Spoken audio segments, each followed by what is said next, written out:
Good morning.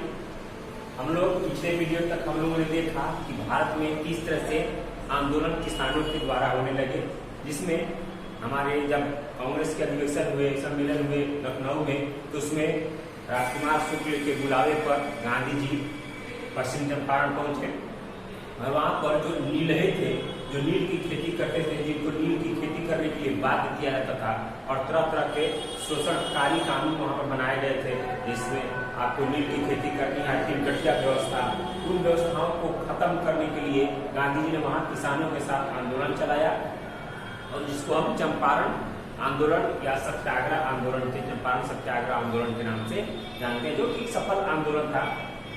इसके साथ ही जैसे जैसे आपको पश्चिम चंपारण के क्षेत्रों में ये आंदोलन हुआ, तो भारत के और भी अलग अलग क्षेत्रों में, भारत के और भी कई सारे क्षेत्रों में किसानों के द्वारा आंदोलन शुरू हो गए। इसमें आप लोगों का एक था खेड़ा आंदोलन, जो गुजरात के खेड़ा जिले में आंदोलन हुआ था। ये आपको मुख्यतः लगान माफी के लिए ये आंदोलन था, जो खेड़ा आंदोलन हुआ था गुजरात के खेड़ा में। वहां पर लगान की भारी रकम वसूल की जाती थी जमींदारों, सेठ साहूकारों के द्वारा, या विदेशी जो ब्रिटिश सरकार जो थी, अंग्रेजी सरकार थी, उसके द्वारा।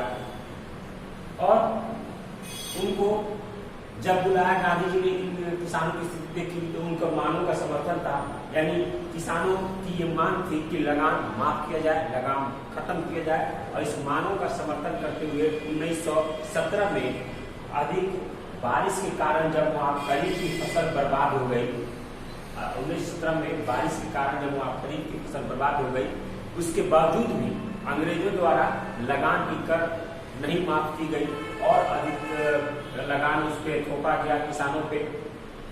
तो इससे आक्रोशित होकर गांधी जी ने किसानों के साथ किसानों के मांगों का समर्थन किया और वहाँ किसानों के समर्थन में वहाँ आंदोलन चलाया। हालांकि सरकार ने इसे मानने से इनकार कर दिया, इस मांगों को मानने से इनकार कर दिया, और उसने ये कहा सरकार ने कि किसानों को बाहरी लोगों के द्वारा चढ़ाया जा रहा है, फुसलाया जा रहा है, प्रेरित किया जा रहा है, और ये कर उन्होंने इस मांग को अस्वीकार कर दिया।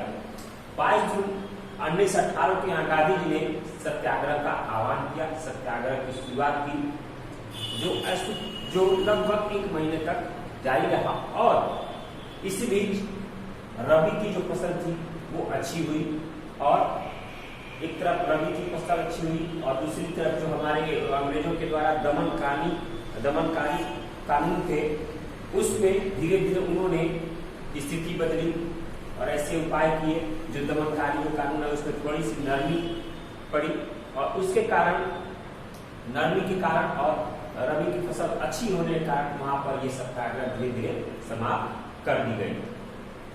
लेकिन इसके सत्याग्रह से, इस खेड़ा में सत्याग्रह से जो ग्रामीण इलाके में किसान जन रहते थे, जो किसान लोग रहते थे, जो किसान थे, जो कृषक थे, उनके मन में ब्रिटिश के शोषणों के प्रति, ब्रिटिश सरकार के शोषण के प्रति एक मन में आंदोलन करने की बात जगी, अपने राष्ट्र के प्रति एक राष्ट्रवाद की भावना उनके अंदर जगी। इसके साथ ही और भी बहुत सारे विद्रोह हुए आपको भारत में, जिसमें उसके बाद किसानों का आंदोलन हुआ मोपला विद्रोह 1917 में। मोपला विद्रोह ये आपको आज जो हम केरल के नाम से जानते हैं, उसी केरल में ये मालाबार तट पर एक किसानों का विद्रोह हुआ, जिसे हम मोपला विद्रोह कहते हैं। मोपला किया था, मोपला जो स्थानीय जो खेतिहर थे, जो किसान थे, उन्हीं को हम लोग मोपला कहते हैं, या उन्हीं को मोपला कहा जाता था। हालांकि ये लोग मुख्यतः इस्लाम धर्म को मानने वाले थे, इस्लाम धर्म के लोग थे, और उसमें जो भी आपको नायर या भूस्वामी जो थे, बड़े बड़े भूभाग के मालिक जो थे, उच्च जाति के हिंदू भी वहां पर थे, और इन उच्च जाति को वहां पर सरकार में और उच्च न्यायालयों में इनको अधिकार प्राप्त था, और इनका न्यायालय और पुलिस इनकी समर्थन करती थी, इनकी देखरेख करती थी।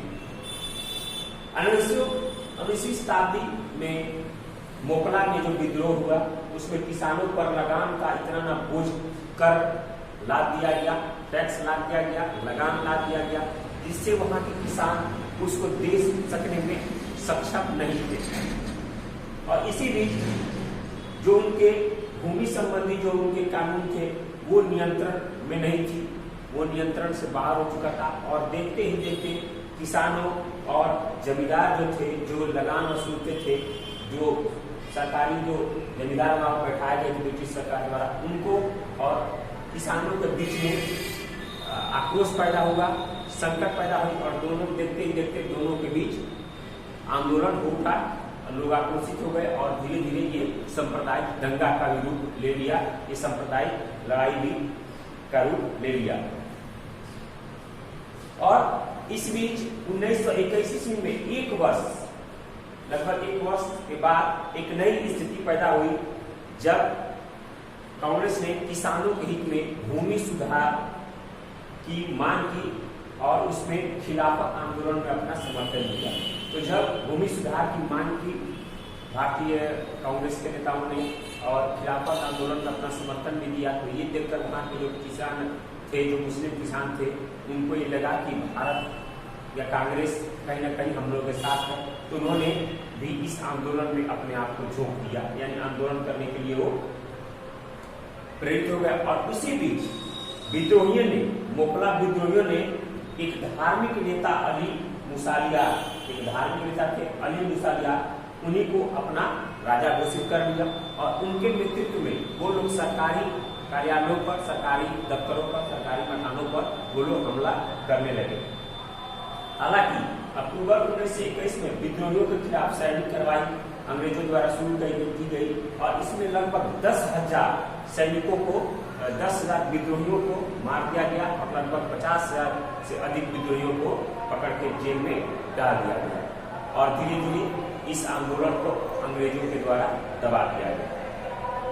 इसके बाद है बारदोली सत्याग्रह। बारदोली सत्याग्रह ये भी आपको गुजरात के सूरत में हुआ था। ये फरवरी 1928 ईस्वी में गुजरात के सूरत जिले में बारदोली जो था, उसमें बारदोली वहाँ तालुका था, यानी वो एक आजकल जो कहते हैं ब्लॉक है, उस तरह का तालुका था, अनुमंडल का था। तो उसमें लगान माफी के लिए वहाँ पर किसानों में असंतोष की भावना जागृत हुई, यानी जो लगान में वृद्धि की गई उसको मांग करने को लेकर और उसको माफ करने को लेकर मांग की गई, और लगान में जो वृद्धि की गई उसके खिलाफ उनको आक्रोश टूटा। और उन्होंने बारदोली जांच आयोग, बारदोली जो एक जांच आयोग बनाई थी अंग्रेज सरकार ने, उसके खिलाफ उन्होंने आक्रोश टूटा और उनको उसमें मानने से इनकार कर दिया। यानी बारदोली जो कमेटी बनी थी, जांच आयोग बनी थी, उसकी जांच को उन्होंने मानने से इनकार कर दिया, क्योंकि उसमें बहुत सारी खामियां थी, बहुत सारी कमियां थी। और सरकार के निर्णय के विरुद्ध उन्होंने आंदोलन छेड़ दिया। इस आंदोलन के नेतृत्व आप वल्लभ भाई पटेल ने किया और उसी समय इनको सरदार की भी उपाधि दी गई। तब से उनको सरदार वल्लभ भाई पटेल के नाम से जानते हैं। उन्होंने इसमें जो बुद्धिजीवी वर्ग थे उनको भी जगाने का काम किया, उनको भी प्रेरित किया। सरदार वल्लभ भाई पटेल ने इस बड़े विद्रोह में महिलाओं की भागीदारी भी सुनिश्चित की। महिलाओं को भी उन्होंने कहा कि आप भी इसका भागीदार बनिए। इसके कारण जब रेलवे में बहुत सारे किसानों के समर्थन में रेलवे में हड़तालें हुई, रेलवे के कर्मचारियों ने हड़ताल किया। इसी बीच के.एम. मुंशी, लाला नारंगी ने आंदोलन के समर्थन में बम्बई में स्थित अपनी विधान परिषद की सदस्यता भी त्याग दी। यानी ये दोनों लोग विधान परिषद में सदस्य थे और किसानों के समर्थन को देकर इन्होंने वहां पे अपने पद से त्याग दे दिया, पद से हट गए। फलस्वरूप सरकार को ब्लूमफील्ड और मैक्सवेल, यानी सरकार के उसमें दो थे, ब्लूमफील्ड और मैक्सवेल के नेतृत्व में नई जांच समिति का गठन करना पड़ा। एक नई समिति का फिर से गठन करना पड़ा, जिसमें इस वृद्धि को अनुचित माना गया। यानी लगान में जो वृद्धि की गई उसको उचित नहीं माना गया, उसको गलत माना गया और लगान की दर में सरकार ने कमी कर दी। यानी इनको मांगों को मान लिया गया और सरकार ने लगान की दर में कमी कर ली। इस प्रकार यह आंदोलन जो था आपको बारदोली ये धीरे धीरे समाप्त हो, यानी सफल आंदोलन ये समाप्त हो चुका था। तो ये आप लोगों का तीन तरह का आंदोलन था, मोपला विद्रोह, खेड़ा विद्रोह और बारदौली विद्रोह, बारदौली सत्याग्रह। इसके बारे में आप लोगों ने जाना। अच्छी ये टॉपिक्स हैं, आप लोग ध्यान से सुनिएगा और किताब का भी सहारा लीजिएगा पढ़ने के लिए। अगले वीडियो में हम लोग अगले टॉपिक के साथ मिलेंगे, नई बातों के साथ मिलेंगे। धन्यवाद।